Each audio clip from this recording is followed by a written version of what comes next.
പശ്ചിമ ബംഗാളിൽ TMCയിലെ പിളർപ്പിന് പിന്നാലെ ഇതാ മഹാരാഷ്ട്രയിലും സമാനമായ പ്രതിസന്ധി ഉടലെടുത്തിരിക്കുകയാണ്. ഉദ്ധവ് താക്കറെ നേതൃത്വം നൽകുന്ന ശിവസേന പിളർന്നിരിക്കുന്നു.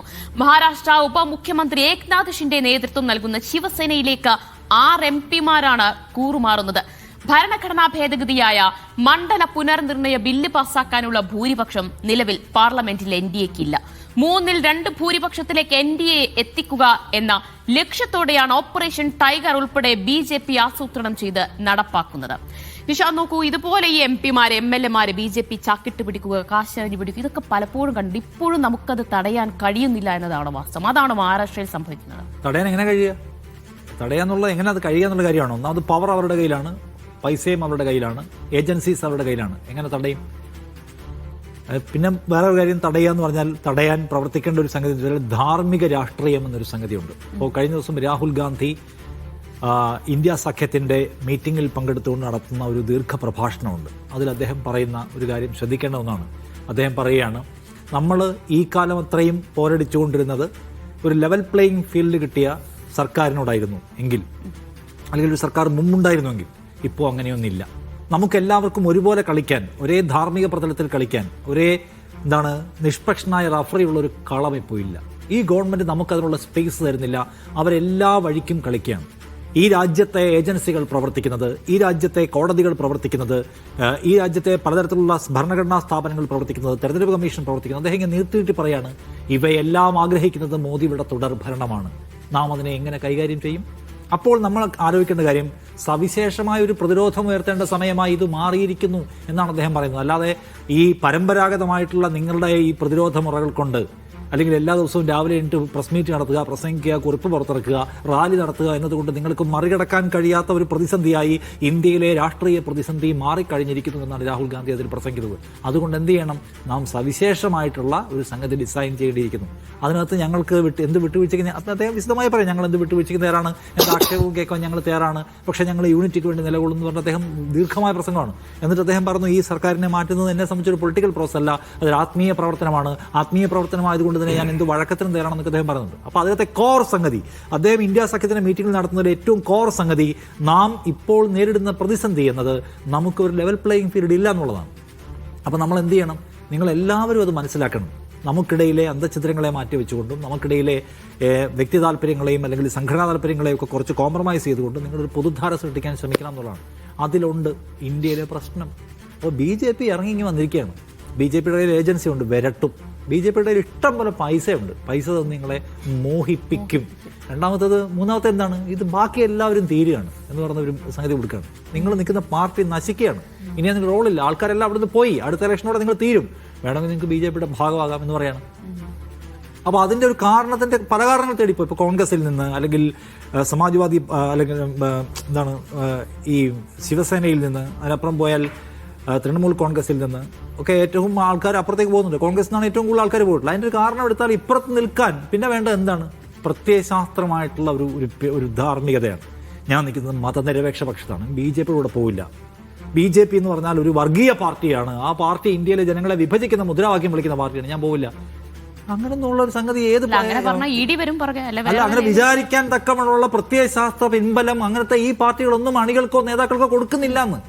അവർ നിൽക്കുന്നത് ഈ തരത്തിലുള്ള ഹിന്ദുത്വ ദേശീയതയുടെ ഭാഗമായിക്കൊണ്ട് തന്നെയാണ്. ബാബരി മസ്ജിദ് പൊളിക്കുന്നു, രാമക്ഷേത്രം പണിയുന്നു, അതിലൊന്നും ഒരു പ്രശ്നവും കാണാത്ത തരത്തിൽ ലൂസായിട്ടുള്ള അപ്രോച്ചും ആറ്റിറ്റ്യൂഡും പ്രത്യയശാസ്ത്രവും ഐഡിയോളജിയുമുള്ള പാർട്ടിയാണ് കോൺഗ്രസ് പോലും, അല്ലേ? പൊളിക്കട്ടെ എന്നുള്ള തീരുമാനമെടുത്ത പാർട്ടിയാണല്ലോ കോൺഗ്രസ്. അപ്പോൾ അങ്ങനത്തെ പാർട്ടികളാണ് ദേശീയ തലത്തിലുള്ളതെല്ലാം. ഇവിടെ ഈ തമിഴ്നാട്ടിൽ ഉദയനിധി സ്റ്റാലിൻ പ്രസംഗിച്ചല്ലോ, ഈ ചാതുർവർണ്ണയ സംവിധാനം തകരുക എന്ന് പറഞ്ഞാൽ അതാണ് മാനവികതയ്ക്ക് വേണ്ടതെന്ന്.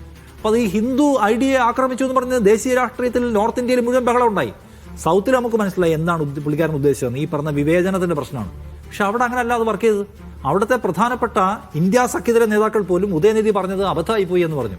അയാൾ സത്യത്തിൽ അബദ്ധമല്ല പറഞ്ഞോ ഇല്ല. അപ്പോൾ അതുകൊണ്ട് അവിടെയും ഇവിടെയും കാര്യങ്ങളെ കാണുന്ന വ്യത്യാസമില്ല. അതുകൊണ്ട് ഞാൻ പറഞ്ഞ പല ഫാക്ടേഴ്സ് ഉണ്ട്. ഒന്ന്, പ്രത്യയശാസ്ത്രപരമായ ദൃഢതയില്ല. നിങ്ങൾ വിളിച്ചാൽ പോകാം. BJP ജസ്റ്റ് അനദർ പാർട്ടി എന്നാണ് അവർ കാണുന്നത്. ഇവിടെയല്ലേ നമ്മളിപ്പോൾ ഭയങ്കര BJP ബാന്ധവം, BJPയുമായി ഡീലുണ്ടാക്കി. കേരളത്തിൻ്റെ ഒരു മൂഡ് വേറെയാണ്. നിങ്ങൾ നോർത്തിലേക്ക് പോയാൽ BJP ജസ്റ്റ് മറ്റൊരു പാർട്ടിയാണ്. ആ പാർട്ടിയിലേക്ക് മാറുമ്പോൾ പലതരത്തിലുള്ള ബെനിഫിറ്റ്സ് ഉണ്ട്. നിങ്ങൾക്ക് എന്ത് അഴിമതി കാണിച്ചാലും ED വരില്ല. പോരാത്തതിന് അഡ്വാൻസ് ഇഷ്ടംപോലെ പൈസയും കിട്ടും, അധികാരവും കിട്ടും. നിങ്ങൾക്ക് എന്തും കാണിക്കാം, നിങ്ങൾക്ക് ഏത് പ്രഭുവിനെ പോലെ പെരുമാറാം. അപ്പോൾ ആൾക്കാർ പോകും. ബി ജെ പിയെ സംബന്ധിച്ച് പരമാവധി ആളെ കൂട്ടുക. ബി ജെ പി കുറച്ച് നാരോ മാർജിനിലാണല്ലോ ഇത്തവണ ജയിച്ചത് എന്ന് മാത്രമല്ല, കൂടുതൽ നമ്പർ ഉണ്ടാക്കുക എന്നുള്ള പ്രധാനമാണ്. ഇപ്പോൾ അവരുടെ കൂടെ ഉള്ളത് ഇപ്പോൾ ഈ JDU ഉണ്ട് എന്ന് പറഞ്ഞാൽ പിന്നെയുള്ള ആന്ധ്രയിലെ പാർട്ടിയും ഉണ്ട്. അപ്പോൾ തെലുങ്ക് ദേശം പാർട്ടിയും TDPയും JDUമാണ് ഇപ്പോൾ അവരുടെ കൂടെ ഉള്ളത്. ആ പാർട്ടികളുടെ മാത്രം പിൻബലത്തിലല്ലാതെ കുറച്ചുകൂടി പവർഫുൾ ആവുക ആ മുന്നണിയെ എന്നൊരു ഉദ്ദേശം അവർക്കുണ്ടാവും, ലോങ് ടേം പ്ലാൻ ഉണ്ടാവും. കാരണം അല്ലെങ്കിൽ ഇവരുടെ എന്ത് ചെയ്യേണ്ടി വരും, ഇതിന് വഴങ്ങേണ്ടി വരുമല്ലോ. ഇവരുടെ വെല്ലുവിളി സമ്മർദ്ദങ്ങൾക്ക് പരിധി കവിഞ്ഞ് വഴങ്ങേണ്ടി വരും. അപ്പോൾ കൂടുതൽ MP-മാരുള്ള ഒരു പാർട്ടിയാക്കി ഒരു ഫ്രണ്ടാക്കി അതിനെ മാറ്റിയാൽ ഏതെങ്കിലും ഒരു പാർട്ടിക്ക് മാത്രമായിട്ട് മസിൽ പിടിക്കാൻ പറ്റാത്ത സാഹചര്യമുണ്ടോ, അത് സൃഷ്ടിക്കുകയാണ്. രണ്ടാമത്, പാർട്ടികളെ പിളർത്തുമ്പോൾ അടുത്ത ഘട്ടത്തിൽ ആ പാർട്ടികളിൽ നിന്നുള്ള MLA-മാരാണ് അടുത്ത് വരുന്നത്. എവിടെ നമ്പർ കൂട്ടും? രാജ്യസഭയിൽ നമ്പർ കൂട്ടാൻ പോവുകയാണ്. രാജ്യസഭയിൽ നമ്പർ കൂട്ടിയിട്ട് ഒരുപാട് കാര്യങ്ങൾ ചെയ്യാനുണ്ട്. ലോക്സഭയിൽ ബില്ലുകൾ പാസ്സാക്കാൻ ഇനി എളുപ്പമാവും, രാജ്യസഭയിൽ ബില്ലുകൾ പാസ്സാക്കാൻ എളുപ്പമാവും. രണ്ടിടത്തും കൂടി നമ്പർ അവർക്ക് ആവശ്യമുള്ളതിലേക്ക് മാച്ച് ചെയ്യുമ്പോൾ അവർക്ക് എന്തൊക്കെ തിരുത്താൻ പറ്റും? ഭരണഘടന തന്നെയും തിരുത്താൻ പറ്റും. BJP പണിയെടുക്കുന്നത് വളരെ ആസൂത്രിതമായിട്ടാണ്. രണ്ടാമത്, BJP എപ്പോഴും കാണുന്നത് BJP മതി, വേറെ ആരും ഉണ്ടാവരുത്. അപ്പോൾ അടുത്ത നിയമസഭാ തെരഞ്ഞെടുപ്പ് വരാൻ പോകുന്ന സ്ഥലങ്ങളെല്ലാം അവർ അടുത്ത് ഇനിയിപ്പോൾ ഇനി ഈ തൃണമൂൽ കോൺഗ്രസ് എന്ന് പറയുന്ന പാർട്ടി ഉണ്ടായി വരാൻ പാടില്ല, അതിനെ അങ്ങോട്ട് തീർക്കുകയാണ്. CPM ഇവിടെ തോറ്റല്ലോ, CPM-നെ ഉണ്ടായി വരാൻ പാടില്ല എന്നതിൻ്റെ അടിസ്ഥാനത്തിലുള്ള പണി ഇപ്പം നടന്നുകൊണ്ടിരിക്കുകയാണ്. ഇനി അത് കുറച്ച് വലുതാവുന്ന ഞാൻ വിചാരിക്കുന്നു. അടുത്ത സംഭവിക്കാൻ പോകുന്ന സമാജ്വാദി പാർട്ടി എന്ന് പറഞ്ഞ അടുത്ത UP ഇലക്ഷൻ നടക്കാൻ പോവാണ്. ഇപ്പോൾ തന്നെ ഒരു BJP മന്ത്രി പ്രഖ്യാപിച്ചു കഴിഞ്ഞിട്ടുണ്ട്. ഉത്തർപ്രദേശിൽ അടുത്ത സമാജ്വാദി പാർട്ടിയാണ് അടുത്ത പിളരാൻ പോകുന്ന പാർട്ടി. MP-മാരും MLA-മാരും അതിനകത്ത് പോകാൻ പോവാണ്. ഇപ്പുറത്തെ ഔദ്യോഗിക പക്ഷത്തേക്കാൾ കൂടുതൽ ആൾക്കാർ പോയാൽ കൂറുമാറ്റ നിരോധന നിയമം പോലും ഇല്ല, പാർട്ടി ഇല്ലാണ്ടായി പോകും. അപ്പോൾ അടുത്ത സംഭവിക്കാൻ ഞാൻ വിചാരിക്കുന്നു അടുത്ത അവരുടെ ടാർഗറ്റ് എന്ന് പറഞ്ഞാൽ UP ആണ്. അതായത് അവരെ എതിർക്കുന്ന പ്രാദേശിക ദേശീയതകൾ, പ്രാദേശിക പാർട്ടികൾ, സമാജ്വാദി പാർട്ടി ആയാലും RJD ആയാലും അല്ലെങ്കിൽ തൃണമൂൽ കോൺഗ്രസ് ആയാലും കേരളത്തിലെ CPM ആയാലും എല്ലാത്തിനെയും ഇല്ലാതാക്കുകയും അവിടേക്കെല്ലാം കടന്നു കയറുകയും ചെയ്യുക എന്ന് പറയുന്ന വലിയ പ്ലാനിൽ BJP പ്രവർത്തിച്ചുകൊണ്ടിരിക്കുകയാണ്. അതിനെ ചെറുക്കാൻ കഴിയുന്ന സാഹചര്യമില്ല. പക്ഷെ അതിനെ ചെറുക്കാൻ കഴിയുന്നതിന് വിശാലമായ ഐക്യം ഉണ്ടാക്കുക, മറ്റു താല്പര്യങ്ങളെ മാറ്റിവെക്കുക, ആൻഡ് ഫെയർ ഇലക്ഷൻ പ്രോസസ്സിന് വേണ്ടിയിട്ടുള്ള ഒരു വലിയ മൂവ്മെന്റ് സൃഷ്ടിക്കുക എന്നുള്ളവർക്ക് ചെയ്യാൻ പറ്റുന്ന കാര്യം. അതിന് പക്ഷേ ഈ സന്ദർഭം കുറച്ച് നിരാശാജനകമായിട്ടുള്ള സന്ദർഭമാണ്. ആളുകൾ മൊത്തം പോയിക്കൊണ്ടിരിക്കുകയാണല്ലോ. അപ്പോൾ അതിൻ്റെ ഒരു തത്വദീക്ഷയും ധാർമ്മികതയും ഇല്ലാത്ത ഒരു എതിരാളി അപ്പുറത്തുണ്ടാകുമ്പോൾ സമാനതകളില്ലാത്ത പ്രതിസന്ധി ഉണ്ടാവും. ആ പ്രതിസന്ധിയെ മറികടക്കാൻ ഇവർ എന്തുമാത്രം ആലോചിച്ചുറപ്പിച്ചൊരു പ്ലാൻ ഡിസൈൻ ചെയ്യുന്നുള്ള ക്വസ്റ്റ്യൻ അവിടെ ഉള്ളത്. അതിന് BJP-യെ സംബന്ധിച്ച് ഇത് ചുമ്മാ കുറേ ആളെ കൂട്ടുകയല്ല, അവർക്ക് വലിയ ലക്ഷ്യങ്ങളുണ്ട്. അതിനവർ ലോങ് ടേം പ്ലാനിൽ വർക്ക് ചെയ്തുകൊണ്ടിരിക്കുകയാണ് ഈ കാണുന്നത്. അതിന് ഇനിയും ഇരകൾ ഉണ്ടാവുമെന്നാണ് ഞാൻ പറയുന്നത്. സാജു, അതാണ് ആ വലിയ ലക്ഷ്യത്തിലേക്ക് എത്തിച്ചേരാൻ എന്തുമാകാം, എന്ത് ചെയ്തിട്ടും കാശെറിഞ്ഞിട്ടോ അല്ലാതെയൊക്കെ ആളുകളെ കൂട്ടാവുന്ന തരത്തിലേക്ക് BJP എത്തുകയാണ്. സത്യത്തിൽ ഇവിടെ ജനാധിപത്യ സംവിധാനം തന്നെ അട്ടിമറിക്കപ്പെടുന്നത്.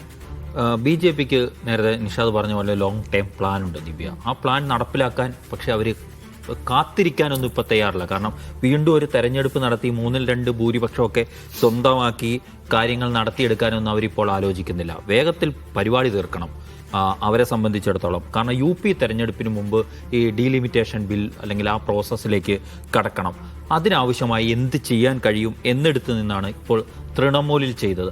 അതേ രീതിയിൽ തന്നെ ശാസ്ത്രീയമായി പിളർപ്പുണ്ടാക്കിയാണ് ഇപ്പോൾ ശിവസേനയിലെ ഉദ്ധവ് വിഭാഗത്തിലും ചെയ്യുന്നത്. കാരണം ആകെ 9 MP-മാരുള്ളിടത്തു നിന്ന് 6-7 പേരെ എന്ത് ചെയ്യുന്നു, കൊണ്ടുവരാൻ കഴിഞ്ഞു. അതോടുകൂടി എന്ത് സംഭവിക്കുന്നു, ഈ കൂറുമാറ്റ നിരോധന നിയമം ഒന്നും ബാധകമല്ലാതാവും. കാരണം 3/2 ഒരു ഭാഗത്താണെങ്കിൽ പിന്നെ അത് ബാധകമല്ലല്ലോ ആ നിയമം.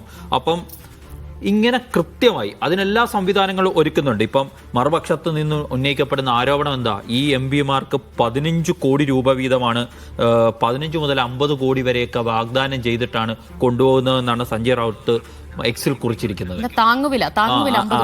ആ രീതിയിലാണ് എല്ലാത്തിനും ഓഫർ പ്രൈസിലാണ് ഇപ്പൊ കാര്യങ്ങൾ തീരുമാനിക്കുന്നത്. അങ്ങനെ ഓഫർ പ്രൈസിൽ ആളെ എടുത്തുകൊണ്ട് പോകുന്ന പരിപാടിയാണ് BJP ചെയ്തുകൊണ്ടിരിക്കുന്നത്. ഇതിപ്പം അടുത്ത സമാജ്വാദി പാർട്ടിയാണ്, അഖിലേഷ് യാദവ് അത് നിഷേധിച്ചിട്ടൊക്കെ ഉണ്ട്, ഞങ്ങളുടെ കൂടെയുള്ളവരാരും പോകില്ല എന്നൊക്കെ പറയുന്നുണ്ടെങ്കിൽ പോലും സംഭവിക്കാൻ പോകുന്ന ഇതൊക്കെ തന്നെയായിരിക്കും.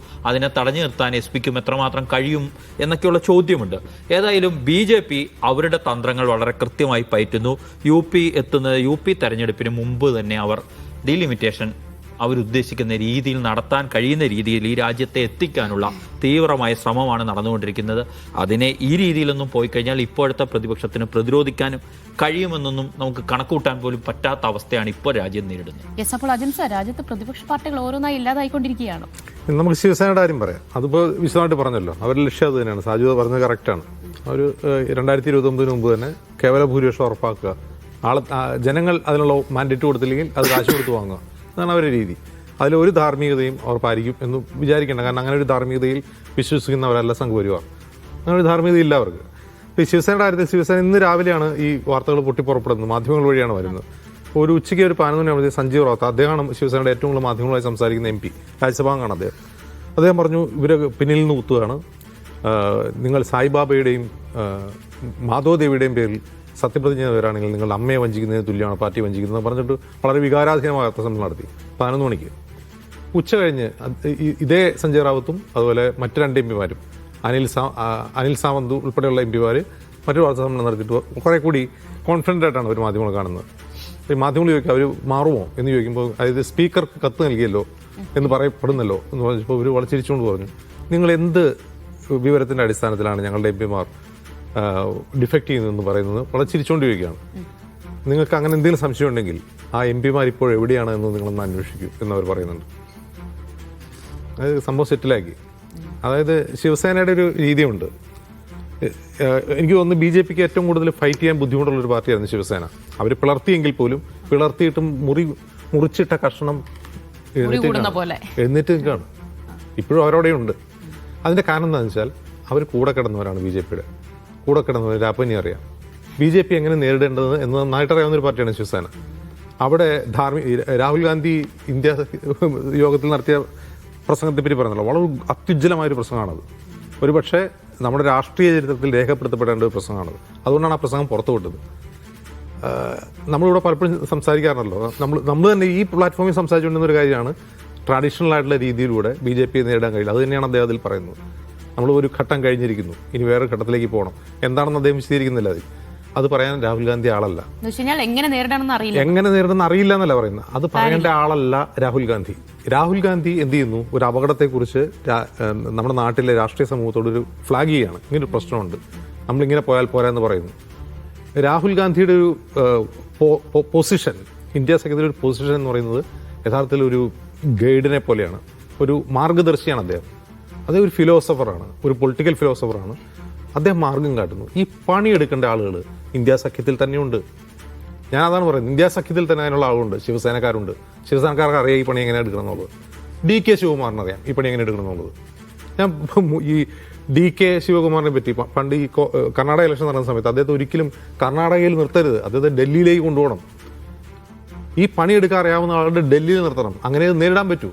അതായത് ഇതെല്ലാം രാഹുൽ ഗാന്ധിയും ഭാരത് ജോഡോ യാത്ര നടത്തി രാജ്യത്തെ മാറ്റിയെടുക്കുന്നു പറയുന്നത് ശരിയല്ല. ഇവിടെ പ്രായോഗികമായി ഇറങ്ങി കളിക്കേണ്ട ഒരു സിറ്റുവേഷൻ ഉണ്ട്. അവിടെ എന്താണോ സംഘപരിവാർ മുന്നോട്ട് വയ്ക്കുന്നത് അധാർമികത, ആ അധാർമികതയെ ചെറുക്കാൻ വേറെ ചില വഴികൾ വേണം. അങ്ങനെ ചെയ്തേ നേരിടാൻ പറ്റും. അല്ലാതെ ഉപ്പ് സത്യാഗ്രഹത്തിന്റെ കാലത്തതുപോലെ ജനങ്ങളെ സംഘടിപ്പിച്ച് നമുക്ക് ബ്രിട്ടീഷുകാരെ ഓടിച്ച പോലെ ഇവരെ ഇറക്കിവിടാം എന്നാണ് ഇന്ത്യ സഖ്യം വിചാരിക്കുന്നതെങ്കിൽ അത് നടക്കാൻ പോകുന്നില്ല. അല്ല, അത് എങ്ങനെ നേരിടണം എന്നുള്ളത് ഒരു ചോദ്യം കൂടി ഉണ്ടല്ലോ അവിടെ. അങ്ങനെ നേരിട്ട് ചരിത്രമുണ്ട്. ഇപ്പം മമതാ ബാനർജി അങ്ങനെ കൈകാര്യം ചെയ്ത ആളാണ്. പക്ഷെ എന്ത് ചെയ്തു, വേറെ പരിക്കുള്ള പണിയെടുത്തു അവരെ തീർക്കാൻ. അവസാനം SIR അവർക്ക് ജയിക്കേണ്ട എല്ലാ സീറ്റിലും ആൾക്കാരുടെ അതാണ് ഞാൻ പറഞ്ഞത്. ഒരു പ്രധാനപ്പെട്ട ഇഷ്യൂ ഈസ് ഈ പറയുന്നത് തെരഞ്ഞെടുപ്പ് പ്രക്രിയ എന്ന് പറഞ്ഞാൽ ഫെയർ അല്ല. അത് പുനഃസ്ഥാപിക്കാൻ ആവശ്യമായിട്ടുള്ള ജനകീയ മുന്നേറ്റം ഉണ്ടാക്കാനുള്ള പ്രയത്നം ഒരു വഴിക്ക് എടുക്കണം. അതിന്റെ കൂടെ തന്നെ ഇപ്പം ശിവസേനയുടെ വേറെ കയറി തന്നെ കേസാണ്. എന്താ പച്ച മലയാളത്തിൽ പറഞ്ഞാൽ പോയ കഴിഞ്ഞാൽ കാല് വെട്ടി കളയെന്ന് പറഞ്ഞിട്ടുണ്ടാവണം. അത് പറയാനുള്ള അങ്ങനെ പറഞ്ഞ പാർട്ടിയാണ്, അങ്ങനെ പറഞ്ഞ പാർട്ടിയാണത്. അതിനെ അവരുടെ കയ്യിലും കാണും വേറെ പല സാധനങ്ങളും ബ്ലാക്ക് മെയിൽ ചെയ്യാനോ അല്ലെങ്കിൽ അവരെ കുഴപ്പത്തിലാക്കാനോ കഴിയുന്ന സംഗതി കാണും. അങ്ങനെ ആ പാർട്ടിയുടെ ചരിത്രം എന്ന് വെച്ചാൽ അങ്ങനെ ജനാധിപത്യത്തിന്റെ ഒരു പറുദീസയിലൂടെ നടന്നു വന്ന പാർട്ടിയൊന്നുമല്ല. പരമാവധി അലമ്പുണ്ടാക്കിയും കലാപങ്ങൾ ഉണ്ടാക്കിയുള്ള പാരമ്പര്യമുള്ള പാർട്ടിയാണ്. അപ്പോൾ അവരെ ഇറങ്ങിപ്പോകാൻ നിൽക്കുന്നവരെ ഡീൽ ചെയ്യുന്നു. അങ്ങനെ ആയിരിക്കും. അമിത്ഷാ പറയുന്ന പോലെ തന്നെ ഇപ്പുറത്ത് വർത്താനം പറയാൻ ശേഷി അവർക്കും ഉണ്ടാവും. അതല്ലാതെയും ഒരു സംഗതിയുണ്ട്. ആത്യന്തികമായി ജനങ്ങളെ ഇത് എഡ്യൂക്കേറ്റ് ചെയ്യലാണ് പ്രധാനം. അത് ഇവർ പണിയെടുക്കുന്നില്ല എന്ന് ഞാൻ പറയുന്നത്. ജനങ്ങൾക്കിടയിലേക്ക് ഇറങ്ങിച്ചെന്നിട്ട് നിങ്ങൾ ചെയ്യുന്ന വോട്ട് എന്ന് പറയുന്ന സംഗതി രേഖപ്പെടുത്തുന്നില്ല, നിങ്ങൾ ചെയ്യുന്ന വോട്ട് കൗണ്ട് ചെയ്യപ്പെടുന്നില്ല, നിങ്ങൾക്ക് എല്ലാവർക്കും ഒരുപോലെ മത്സരിക്കാൻ അവസരമില്ല, നിങ്ങൾ ഇന്ത്യയിലെ പൗരനായിട്ട് കൂടി നിങ്ങൾക്ക് വോട്ട് ചെയ്യാനുള്ള അവസരം നിഷേധിക്കപ്പെടുന്നു. ഇത് ജനങ്ങളെ പഠിപ്പിക്കലൊരു പ്രോസസ്സാണ്. 100 വർഷം കൊണ്ടാണ് സംഘപരിവാർ പണിയെടുത്ത് അവരുടെ ആശയം ഇന്ത്യയിൽ കുത്തിവെച്ചത്. പണിയെടുത്തു അവര്, സമ്മതിക്കേണ്ട കാര്യമാണല്ലോ, പണിയെടുത്തതാണ്. പണി നിങ്ങളും എടുക്കണം. സ്വാതന്ത്ര്യത്തിന് ശേഷം നെഹ്റുവിന്റെ കയ്യിൽ പ്രധാനമന്ത്രി പദം കിട്ടി, ഇങ്ങോട്ട് 10-65 വർഷം ഭരിച്ചു, വലിയ ബുദ്ധിമുട്ടൊന്നും ഉണ്ടായിട്ടില്ല. പക്ഷെ അതുപോലെ അധികാരം നഷ്ടപ്പെട്ടു. ഇനി തിരിച്ചു വരണമെങ്കിൽ, തിരിച്ചു വരുമ്പോൾ നിങ്ങളുടെ അപ്പുറത്തേക്ക് ശത്രുവിനെ ഒരു തത്വദീക്ഷയും ഇല്ലാത്തൊരു ശത്രുവാണെങ്കിൽ നിങ്ങൾ എന്ത് ചെയ്യണം? നിങ്ങൾ നന്നായി പണിയെടുക്കണം. നിങ്ങൾ എടുക്കുന്ന പണിക്ക് നാളെ ഉച്ചയ്ക്ക് റിസൾട്ട് ഉണ്ടാവുമെന്ന് പറയാൻ പറ്റില്ല.